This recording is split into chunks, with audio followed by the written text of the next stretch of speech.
दोस्तों, मैं आज बात करूँगा। आप लोग काफ़ी बार लोन लेने के चक्कर में बहुत सारी गलतियाँ कर लेते हैं। पहली गलती क्या करते हैं, पहली गलती आप करते हैं कि एक कंपनी से, एनबीएफसी कंपनी से लोन ले लेते हैं ऑनलाइन एप्लीकेशन के द्वारा। और दूसरी गलती क्या करते हैं, वो ऑनलाइन एप्लीकेशन की लोन रीपे आप नहीं कर पाने की वजह से दूसरी ऐप से आप लोन ले लेते हैं।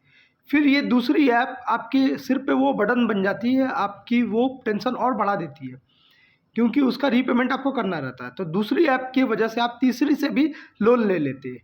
ये मल्टी ऐप से लोन लेकर आप किस तरह जा रहे हैं और आपके साथ भविष्य में क्या होने वाला है, इस वीडियो में मैं बताऊंगा। तो वीडियो को पूरा देखिए दोस्तों। चैनल को नए देख रहे हैं, चैनल को सब्सक्राइब कीजिए, बेल आइकन को दबाएं। लोन से जुड़ी कोई भी इन्फॉर्मेशन आपको मुझसे चाहिए तो आप मेरे व्हाट्सएप पर मुझे कमेंट कर सकते हैं, और इस वीडियो पर भी आप मुझसे सवाल पूछ सकते हैं दोस्तों। तो वीडियो को पूरा देखिए बिना स्किप किए हुए। नमस्कार दोस्तों, आपका मेरे चैनल में हार्दिक स्वागत है। दोस्तों, जैसे कि मैं कह रहा हूँ इस बार कि आप लोग मल्टीज़ कंपनी से, जो मल्टीज़ ऐप्स है, वहाँ से आप लोग किस तरह से लोन के बर्डन में फंसते जाते हैं। तो ये जो लोन, आप पहले क्या करते हैं, आपको कुछ लोन की आवश्यकता पड़ती है तो आप सबसे पहले एनबीएफसी ऐप में जाते हैं। ऐप में जाकर किसी भी कंपनी से आप लोग लोन ले लेते हैं। वो लोन लेने के बाद आप फिर वो लोन रीपे अच्छी तरह से कर देते हैं। फिर आप क्या करते हैं, दोबारा आप उन ऐप से आप लोन ले लेते हैं।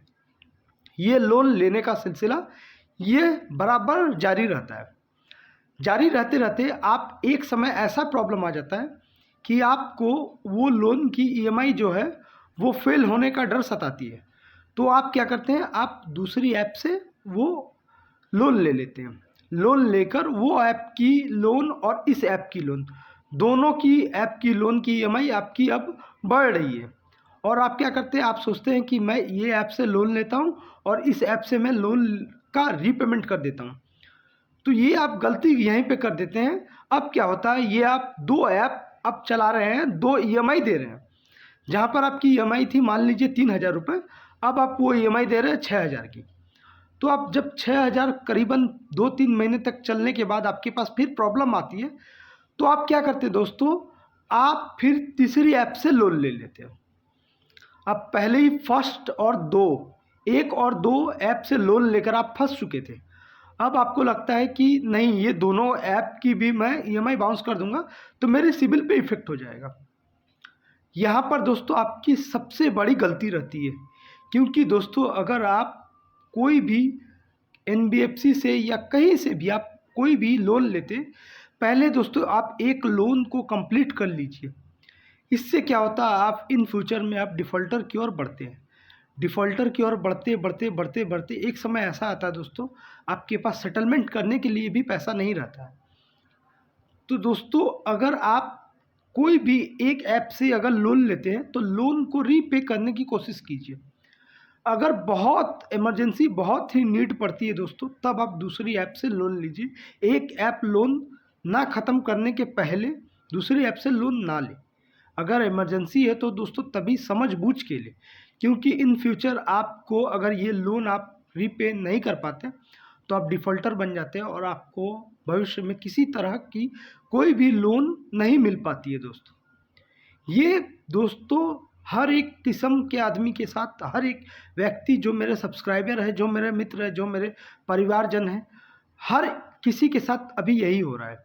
ये कंपनीज आई है दोस्तों ये पैसा कमाने के लिए। इनका जो रेट ऑफ इंटरेस्ट 34% तक जाता है दोस्तों, 15 से 34% तक दोस्तों जाता है इसका रेट ऑफ इंटरेस्ट। तो दोस्तों अगर आपको ऐसी प्रॉब्लम आती है दोस्तों, आप सबसे पहले दोस्तों एक लोन रीपे कीजिए, उसके बाद दूसरी तीसरी की सोचिए दोस्तों। क्योंकि अगर आप एक लोन रीपे नहीं कीजिएगा तो दोस्तों आपकी जो मंथली इनकम है उसकी हैसियत से आप डिफ़ॉल्टर बन जाइएगा दोस्तों। भविष्य में आपको कोई भी किसी भी तरह का, आपको मान लीजिए आपके घर वालों के लिए आपको एक फ्लैट खरीदनी है या घर खरीदनी है, वो घर आपको नहीं मिल पाएगा। या आपको कोई बिज़नेस के लिए बिज़नेस लोन चाहिए, वो स्कीम भी आपको नहीं मिलेगी। आप अगर अभी के समय में अगर प्रधानमंत्री मुद्रा योजना का लाभ उठाना चाहते हैं तो आपको ये सिविल के ख़राब होने के लिए ये भी आपको नहीं मिलेगा दोस्तों। तो दोस्तों मैं कहता हूँ अगर आपके पास पैसा हो तो दोस्तों अवश्य ये लोन रीपे करके दूसरी लोन के बारे में सोचिए, नहीं तो दोस्तों आप अपने लोन के लिए डिफ़ॉल्टर बन जाइएगा और इन फ्यूचर में आपको कभी भी किसी तरह का लोन नहीं मिलेगा। और एक बात मैं दोस्तों कह देता हूँ कि कुछ कंपनियाँ अभी क्या कर रही है, आप अगर 4-5 कंपनी से लोन ले लें तो यही सारी कंपनियों के पास यही शिकायत जा रही है। तो वो क्या कर रही है, वो अब रिकवरी एजेंट जो है, वो रिकवरी एजेंट भी हार्ड किस्म का तरीका अपना रही है। उनके साथ एक एग्रीमेंट साइन हो रहा है जिसे आप बोल सकते हैं 60-40 रेशियो।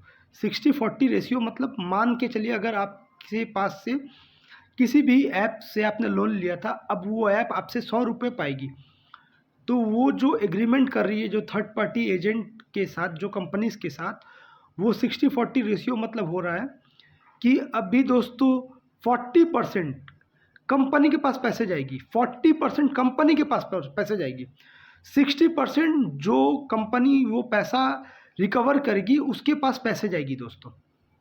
तो दोस्तों अभी कुछ दिन में ये सिलसिला और भी ख़राब तरीके से बढ़ने वाली है दोस्तों। लेकिन दोस्तों मैं एक बात आपको बता देता हूँ, इससे डरने की कोई आवश्यकता नहीं है, क्योंकि कोई भी व्यक्ति, कोई भी इंसान आपको धमकाकर, डराकर पैसा नहीं ले जा सकता है या आपके घर पर प्रॉब्लम क्रिएट करके वो पैसा ले जा सकता है। बल्कि अगर वो ऐसा करता है तो वो कानूनी तौर पर अपराध है और इसके लिए संविधान में उनकी 2 साल की सज़ा हो सकती है। अगर आपके घर पर कोई जाके आपको या आपके परिवार को या आपके अड़ोस पड़ोस में आपके खिलाफ कुछ एक्शन लेते हैं या ऐसे कुछ करते हैं, तो इससे उसको जो रिकवरी एजेंट आपके घर जाएंगे उसको ये समस्या हो सकती है दोस्तों। तो दोस्तों अगर आपको ऐसी कोई तकलीफ़ आ रही है, ऐसी कोई प्रॉब्लम आ रही है, तो आप मुझे बेझिझक मेरे व्हाट्सएप पर सवाल कर सकते हैं।